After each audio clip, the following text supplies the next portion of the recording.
ondel-ondel itu, ondel-ondel salah satu kesenian Betawi yang kehadirannya jauh sebelum agama Islam menjadi dominan di tanah Betawi. Kenapa saya bilang begitu? Karena kesenian ini pada masa itu sebelum Islam sudah dimanfaatkan pada upacara baritan atau bebarit atau sedekah bumi. Sedekah bumi ini tujuannya untuk berterima kasih para petani di daerah agraris karena sudah berhasil panen, maka mereka melakukan upacara sedekah bumi yang ditujukan kepada Dewi Sri saat itu.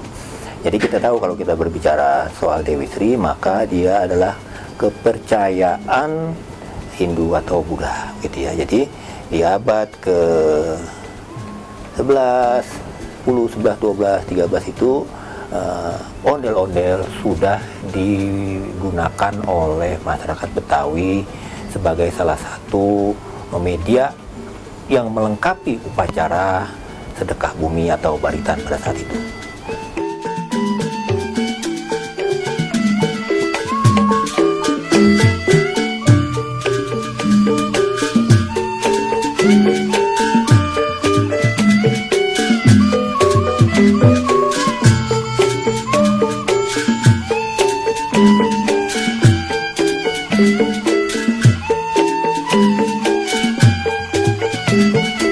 Nah, kalau kita berbicara pada gerakan ondel-ondel, tentu saja ondel-ondel itu bergerak mengikuti iringan musik ondel-ondel. Iringan musik ondel-ondel itu adalah ada iringan untuk mengiringi rombongan dari satu tempat ke tempat lain. Oleh karena itu, gerakannya sangat sederhana, hanya bergerak seperti biasa, dan kadang-kadang dia juga bergerak di dalam lingkaran berputar-putar. Laki dan perempuan itu berputar-putar. Nggak ada makna khusus dari gerakan-gerakan ini, hanya memang itu memperlihatkan kesenian yang dinamis yang dilakukan oleh seniman-seniman ondel-ondel ini di ruang terbuka. Jadi seperti itu, kalau kita berbicara pada gerakan ondel-ondel, dia hanya menggerakkan tangan-tangannya saja dan diiringi dengan iringan musik ondel-ondel. Apakah dia lagunya jali-jali versi atau lagu mars jalan gitu. Jadi sambil berjalan dia mengiringi. Dan kecuali memang ketika dia berhenti pada satu lokasi tertentu, maka gerakannya lebih dinamis dengan berputar-putar begitu. Ada yang memaknai gerakan berputar-putar itu sebagai simbol dari siklus hidup manusia berputar. Dia mulai dari lahir, kemudian dihitan, kemudian dia dilepas menuntut ilmu, hatam Quran, kemudian dia juga kawin, habis kawin dia hamil, punya anak, dan begitu seterusnya sampai kepada dia meninggal. Gerakan berputar-putar itu.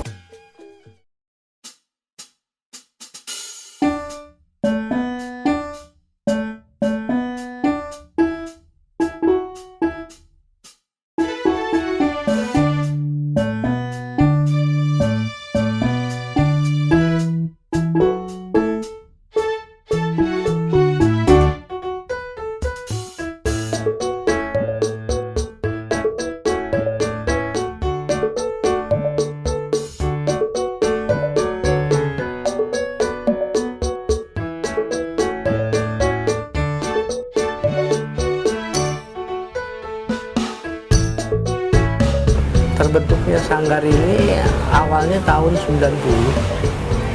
Terus itu ya biasa masih main di tingkat kampung aja waktu itu.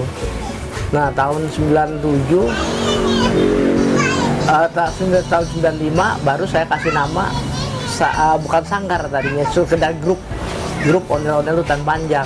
Kenapa dikasih nama grup ondel-ondel Hutan Panjang? Karena emang adanya di Hutan Panjang.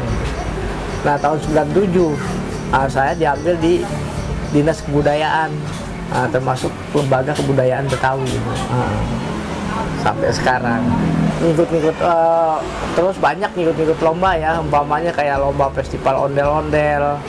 Pertama kali saya ngikut festival ondel-ondel itu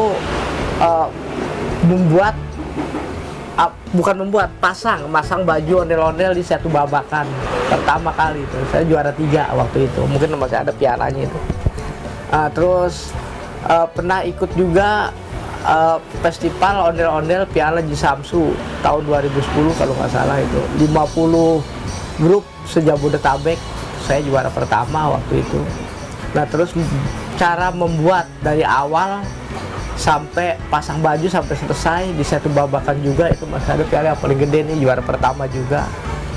Terus banyak tuh kayaknya ngikutin lomba-lomba macem-macem lah yang di bawah DKI gitu, sering juara pertama.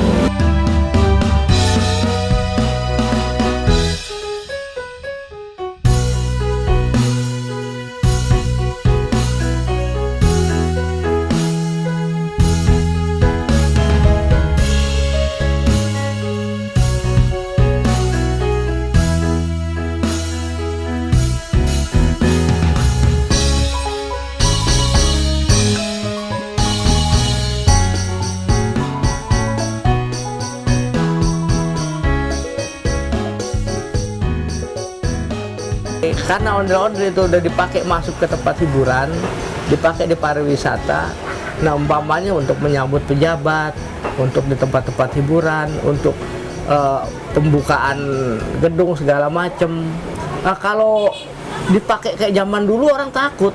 Sebab zaman saya kecil tuh ondel-ondel tuh kalau mau main, karena dulu kan dipakainya hanya untuk arak-arakan pengantin sunat.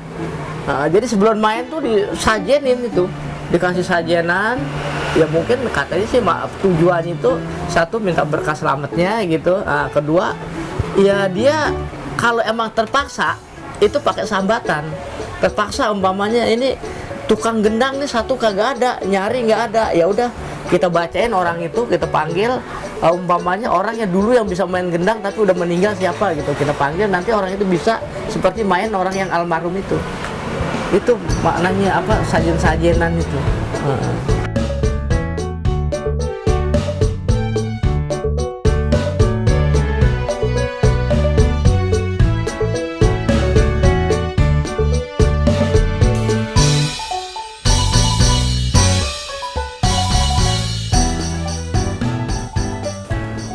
Dari zaman dulu sampai sekarang, rasanya ondel-ondel itu secara bentuk nggak berubah.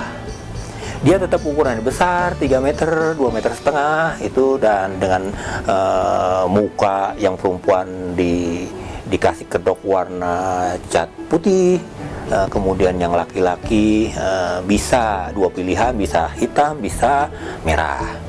Yang putih, ondel-ondel ini ada sepasang, dia itu mensimbolkan keseimbangan.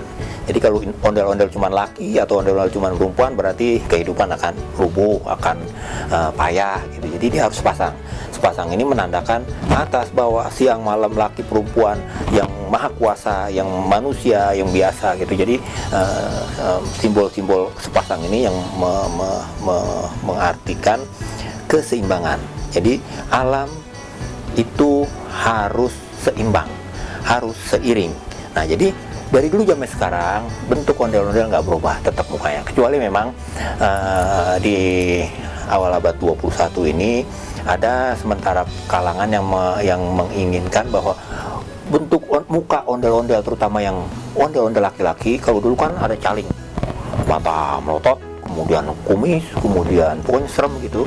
Nah mereka menginginkan buatlah topeng ondel-ondel itu, kedok ondel-ondel itu, terutama yang laki itu lebih kalem, lebih soft, lebih, jadi udah tampilan muka wajah ondel-ondel yang laki-laki itu udah ondel-ondel kayak ondel-ondel muka Indo begitu. Jadi nggak ada perubahan yang sangat berpengaruh dalam bentuk ondel-ondel dari zaman dulu sampai sekarang.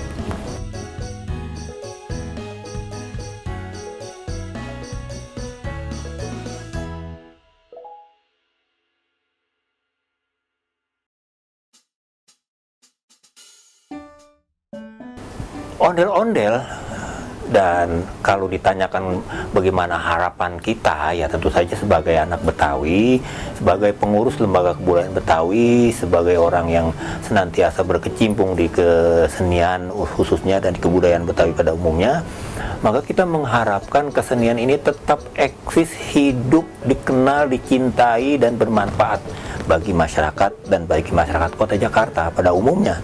Karena kita tahu sebuah kota model kota metropolitan Jakarta ini buat kami orang Betawi memerlukan sebuah tanda atau sebuah tanda bahwa kota ini memiliki identitas yang jelas. Maka dengan hadirnya ondel-ondel di berbagai kegiatan, apakah ondel-ondel itu semua sekedar ngamen, kemudian ondel-ondel menjadi dekorasi di satu gedung, atau ondel-ondel ditanggap oleh berbagai kalangan untuk berbagai kegiatan, itu akhirnya memberikan tanda bahwa kota Jakarta memiliki identitas, dan identitas utamanya adalah identitas kebudayaan Betawi.